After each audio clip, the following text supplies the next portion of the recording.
Hi, this is Chris Hoy. Thank you for joining me on Create with Chris. I had a request for a fall rolling pin design, so today I will be painting rolling pin routes. I used some new and interesting technique. Be sure to watch until the end to see the amazing transformation. This design is packed with quick and easy tips and tricks that will elevate and add that wow factor to any design. So whether you are a beginner or painting for fun, grab your brushes and let's get started. This is an MDF surface, which is a wood-based product, so I am sealing it with multi-purpose sealer using a 3/4 inch oval wash, painting in the center out so I don't get any drips on the outside edge. Giving the center part of the rolling pin a base coat of almandine to brighten it up, using the same oval wash, pulling the paint toward the edges to prevent that drip down the sides. Transferred my design, giving the hat just a very loose, quick base coat with honey brown, and doing the pumpkin same way with the oval wash, following the contour of the pumpkin with spiced pumpkin. Adding a little bit of black plum on the hat, kind of jumping around, letting each layer dry before I go back to it. The face is the almandine base coat, but I'm adding just a little bit of shading around the outer edges with toffee and brightening the center up with a little bit more almandine, kind of blending the two together. There's still a little bit of movement showing in the brush strokes. Floating a soft hint of light cinnamon below that hat, down the left side of the face and around that pumpkin. Using my 1/2 inch awesome angle and just very lightly floating that in. Wanted to add a brim on the hat, and I'm dividing that out with light cinnamon, but I found out after I added all the foliage it really doesn't show much at all. Working just a little bit on that brim to brighten it up. Again, this part really didn't show up in the end. I could have taken it out, but if you want to paint a hat and have it dimensional, this is a really great way to just adding shading and highlights. I use my egg stencil to paint the oval eyes. They can be painted with the number 5 radical round, but I find this is just a really easy way to add perfect eyes, and they are identical. With my 1/4 inch awesome angle, I'm shading a little bit of light cinnamon under the eyes, floating a little bit of aqua sky in the eyes. Now I did give the eyes 2 coats just to make them a little bit solid. Thin down soft black, and using my Epic script liner added the eyelashes and the eyebrows. If the paint doesn't flow on, not quite enough water in the brush. Adding some snow white highlights in the eye using my stylus. Dip, dot, and drag. You'll get a perfect little comma stroke. Really sparkles those eyes up and gives him a little bit of personality.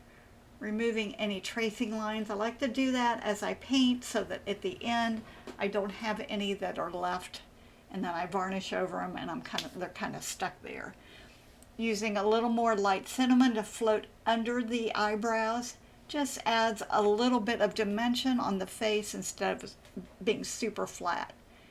Painting the nose, I did trace it on, painting it with spiced pumpkin. The nose is going to have several layers. Just want to make sure that when I paint it on, that the paint is nice and smooth so I don't have any brush lines.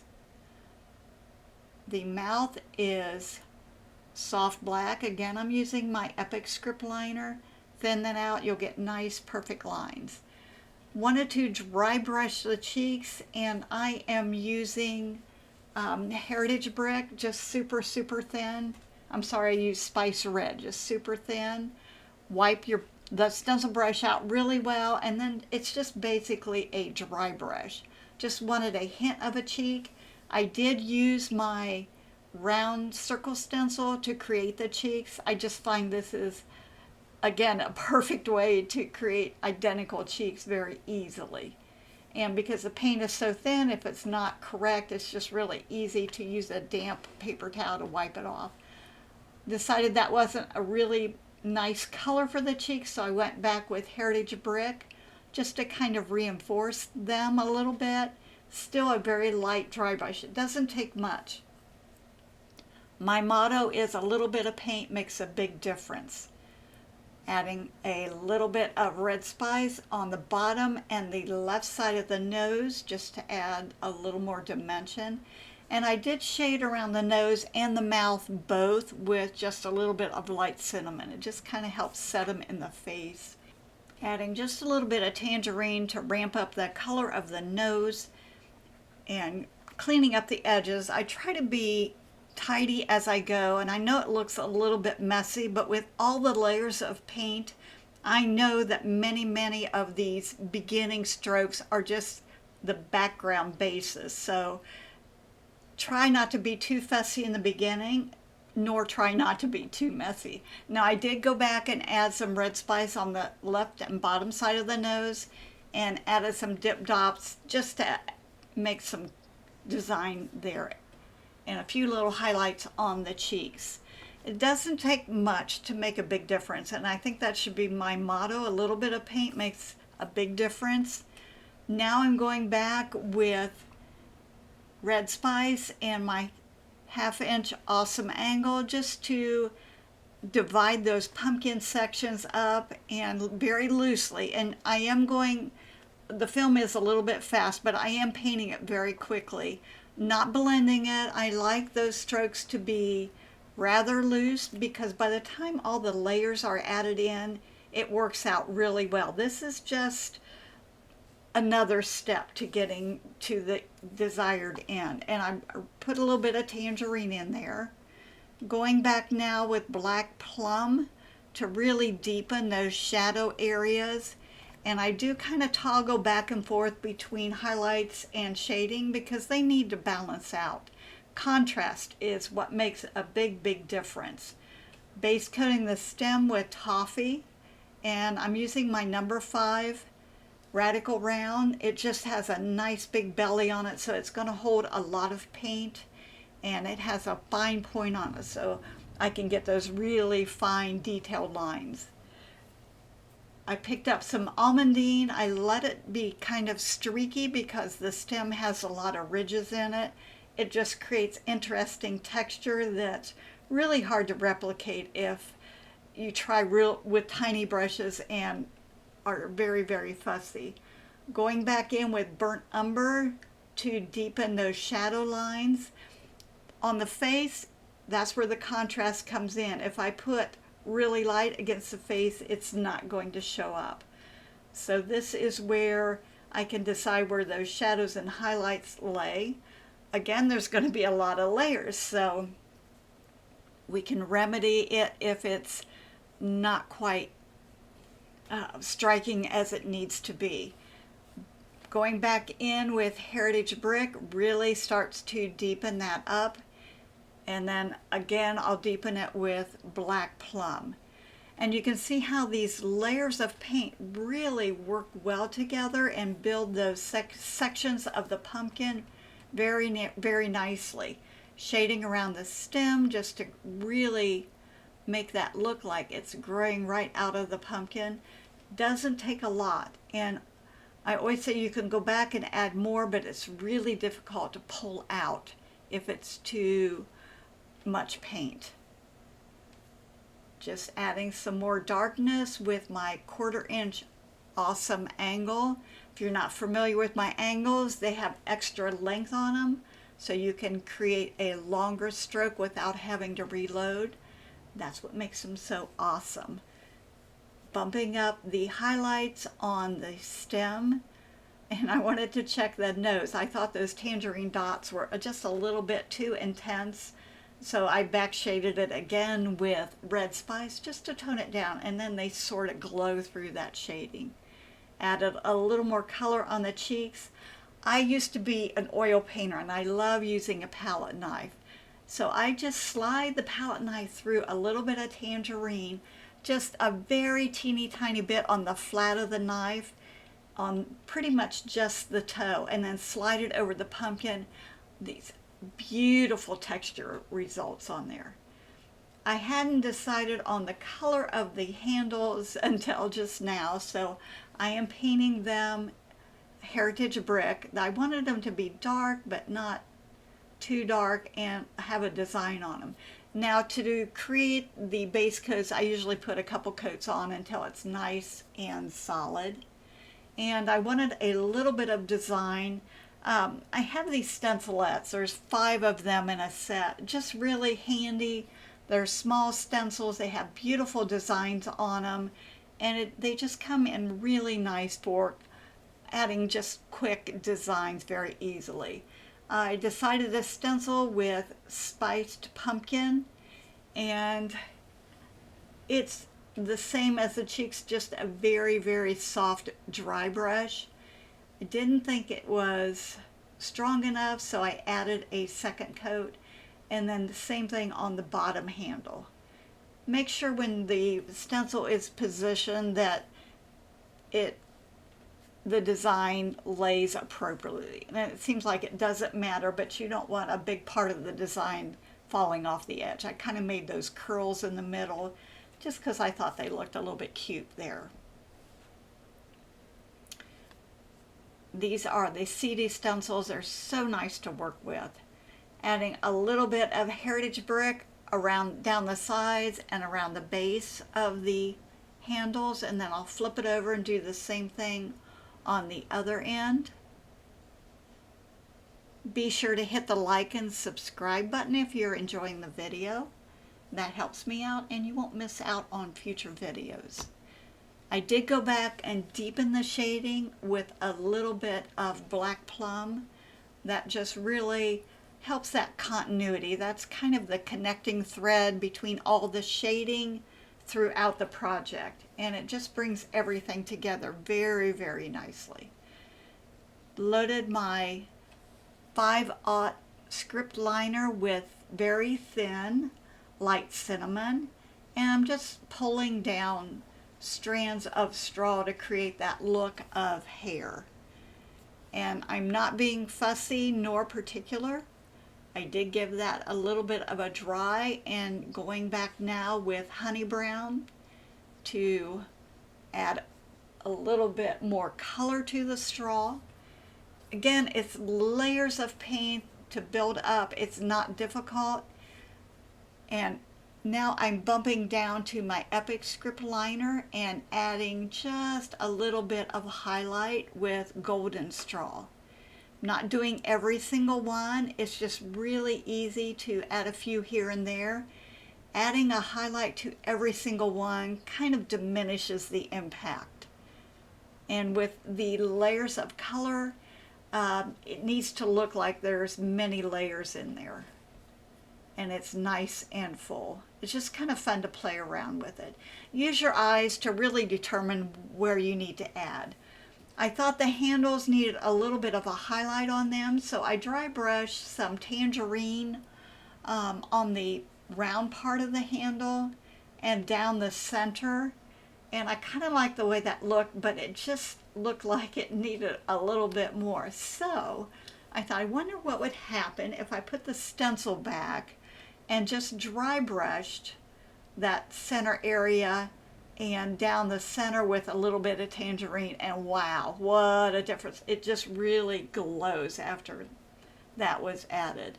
I'm painting these large leaves on the hat with golden straw, and they're just basically a football shape using my number 5 radical round. The little branch of leaves is foliage or Hauser light green. I just took my radical round, press down and pull out to a point. Just kind of nice to have a variation of shapes on the leaves. And everything did have a couple coats.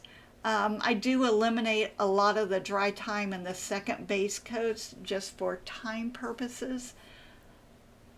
But this way you can see how they're added in. I wanted to really add a lot of foliage up here. Loaded my Epic script liner with golden straw to put a couple strands of wheat in there, and then just press down to add those little kernels on the tip. I did double load with a little bit of light cinnamon just to give kind of a variation in the colors.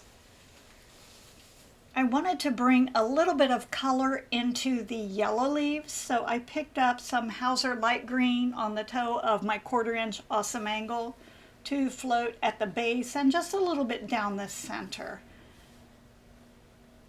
Not really sure what I want to do with the big leaves, so I'm switching over to the little leaves and just floating some plantation pine along the bottom edge and the left sides just to bring, and I keep it very loose, bringing that same color into the larger leaves because there are so many layers, and because my motto is a little bit of paint makes a big difference.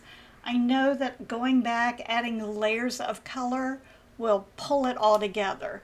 Adding a hint of tangerine on that tips of the leaves, bringing some celery shoot into these little leaves. Even though they're different colors, I have to stay kind of within the same palette to make it very cohesive and flow well. So just using the colors differently brings a whole different attitude in the finished design. Adding some plantation pine veining on the bigger leaves, just pulling, and stems, pulling some little tiny lines down. And that plantation pine was too strong, so I'm going to switch back over to the smaller leaves. Add a little bit of celery shoot. You can kind of see my thought process as I'm designing as I go. This is the first time I've painted this, and I stay on the chisel edge of my brush and just use that almost as the same as a liner. Trying to create the look of little veins in the leaves. I thin down the plantation pine. Thinning it down makes a very soft shade, and then as it dries it becomes a little more quiet. Kind of like the way that looked, but you can see as I go along here I changed my mind a couple of times. I was going to cut this out, but I thought it was kind of interesting. That way you could see how my design transitions from one area to another. If it's not quite working, it's always easy to go back and try something, and I'm not afraid to try something different. So many new interesting techniques are a result of testing different things as I paint. So especially on these big leaves, I'm just not happy with them. The whole time I'm messing with the little leaves, my mind is looking at those big leaves, trying to decide what I can do to really make those quite a bit more interesting. Now the kernels of wheat have a little, have a cluster of real fine lines on the tips, which are called the beard. So I loaded my Epic script liner with thinned almondine to pull those little lines up and give it that wheat effect. It really softens it, makes it very delicate looking. This is where I'm playing around with these bigger leaves, trying to decide how in the world. I loaded celery shoot on the 1/4 inch awesome angle all the way across. I'm just staying on the chisel edge, toe toward the outside edge of the leaf and pulling it toward the center vein. Love that effect, so I decided, well, I will try it on the other side with spiced pumpkin, and it wasn't strong enough, so I switched over to red spice to pull that in. Love the way these leaves turned out. Very interesting, very simple technique, but wow, you can really ramp up any leaf by adding just those strokes on it. And my leaves do look a little messy, but remember, we have a long way to go yet, and I don't spend a lot of fussy time in the beginning. I'm careful so I don't make a mess, but I try to just keep it very loose, and then I can fine-tune it as I proceed with the entire design. Painting the berries, and I love my painter's pal. If you don't have a painter's pal, you need to get one. I designed a line of handy stencils. There's squares and triangles and all different shapes, but this one is the painter's pal. I use it for eyes and circles and bubbles. It's just truly amazing. It makes perfect, that one was in the wrong place, but it makes perfect shapes every single time. So whether you are a fantastic painter or you struggle with shapes, if you have the correct tools, you're always going to look good. I have struggled with painting shapes, especially circles, so this is my solution. And I did stagger the size of the berries, so I used 3 different sizes. It just adds a little more interest if they're not all samey. So I put the base coat on with a couple coats of golden straw. That gives a really strong background. If I tried to stencil it with tangerine, which is what I'm using now, it would be so translucent it would take multiple coats. So this is just a real quick, easy way to get a vibrant berry without layers and layers and layers of paint and frustration. Adding a little bit of a drop shadow, I'm using thinned black plum. And I know I want that area behind the berries to be dark, so just kind of, this is the first go around, but I wanted to start laying in the shadows, and I'm putting shadows to the left and below all of the foliage on the hat. Just gives almost like a third dimension. It makes it look like it's almost raised. And I'll go back and kind of hone in on this a little bit more. And you might say my berries look messy, but by the time I get all the layers on, they're going to look so beautiful. That's why I don't spend a lot of fussy time in the beginning. I'll spend more time as I start to really get into the finishing touches, because so much of what is added at the middle stages, it's important, but it's not so visible that it needs to be perfect when it comes down to the finishing touches. So I added a little bit of spiced pumpkin on that, and then went back with red spice to tone it down just a little bit, or shade it just a little bit more. My paint is very, very loose. I can move it around for a long time before it starts to tack up. With the longer bristles on my awesome angle, I can load more paint. I get longer strokes. Because the paint is thin, I have a longer, more open time.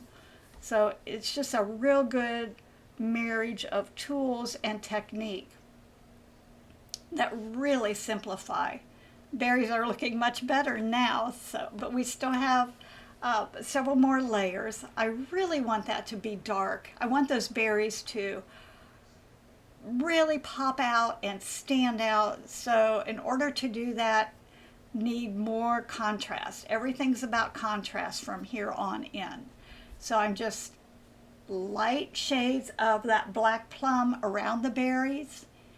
And what it's going to do is push the berries to the foreground and make that shadow area in the background just a little bit deeper.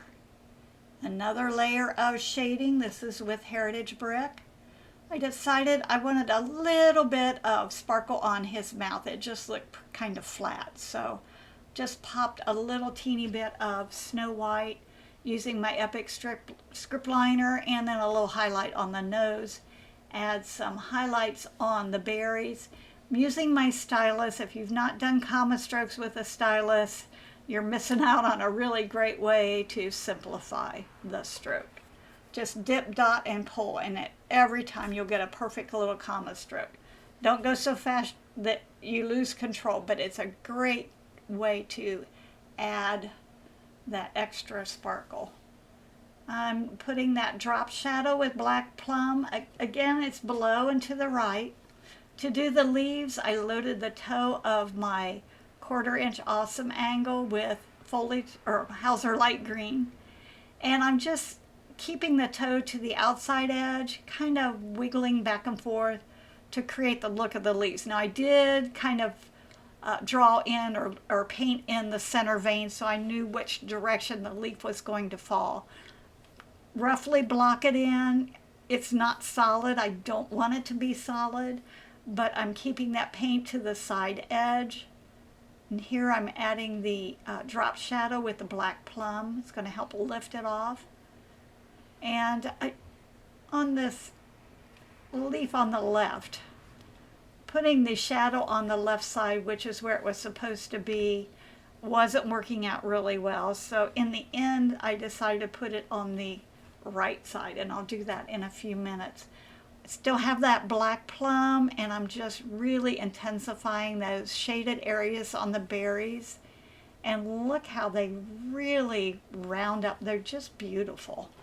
Those little messy berries that I started out with are starting to just glow. So don't be too fussy about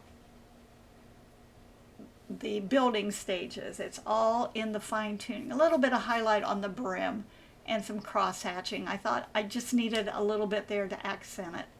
Same thing on the shading, plantation pine, just on the toe of my 1/4 inch angle, and then I swoop it down the center. Again, this step is just not fussy. It's just pulling it towards the center vein, kind of lining that outside edge, pulling it up, line that center vein, and just pull that down on the opposite side. And you can still see a faint hint of orange behind it, and that just works so beautifully with the green. It just really adds that extra pop that, unless you take time to add it back in, it's just a lot of work. This is celery shoot, and I'm just ramping up that right side of the leaf and the center vein. And you can see it's very thin. It looks pretty intense right now, but as it dries, it tones down. And I believe I go back and put another, brighten it just a little bit more. Wherever the celery shoot is added will bring the leaves to the foreground. I really wanted those tips to stand out, and just a little bit on the other side on that top leaf, just over on the bottom part of that top leaf, or the left leaf. I wanted to keep it dark. A little bit of paint makes a big difference. I have very thin paint on my brush. Because it's thin, I can move it around quite a bit. Burnt umber, little curly vine, a little bit of almondine on it to highlight it. Same thing on the leaf stems. And I don't put it everywhere, just where I need that contrast. This is celery shoot. I just thinned it down so I'd have a super fine line. Add some veining on the leaves. And I still have quite a few more steps to finish those leaves up, but I wanted to add a drop shadow. This is one of my favorite parts. It just adds so much dimension to put that drop shadow. Look how it lifts that, especially on the main stem shadow. Look how that drops down. There I put the shadow on the right side of the leaf. I think the way the light is playing, it should be there. Tone down the nose a little bit more with a touch of black plum. Deciding on the stems, I decided that soft black would work, and just add a little bit of highlight on them with snow white, and that way they stand out. This is the magical moment. Aqua sky. Golly, look what it does. It's just one of my favorite things to do with designs. Just not everywhere, but in a lot of the shaded areas, just a hint is all that is needed. But wow, this is the most impressive step in this whole design. Look how it transforms it. It really starts to glow. It resonates with all kinds of color. I put it just about everywhere there is some shading, but I let it be loose, and it's not super fussy, just a little bit. Now look at that hat brim, how it stands out. All of a sudden, you can shade until your brush falls apart, but just that little touch of aqua sky, boom, it just is absolutely stunning. a few little lines in the hair. On this, I could have used my Epic script liner, but I stayed on the chisel edge. On the cheeks, just a touch. I don't want to overdo it. Here and there on the stem, it doesn't take much, but look how beautiful that is. And yes, your fingers are a great blending tool. If it becomes too strong, just soften it down.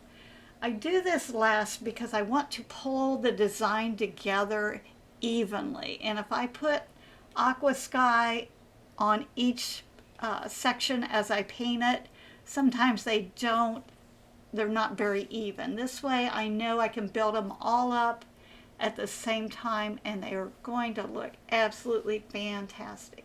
I let everything dry really well, removed the tracing lines, and then varnished it with a couple coats of matte varnish. I did speed up the video and took out the dry time, but in real time it took about an hour and a half to paint. I love how this turned out. I hope you give it a try. Let me know if you have any comments or questions. I would love to hear from you. I hope you learned a few new tips, tricks, and techniques to make painting life a little easier and a lot more fun. Remember, a little bit of paint makes a big difference. Thank you for joining me, and I look forward to our next painting adventure together.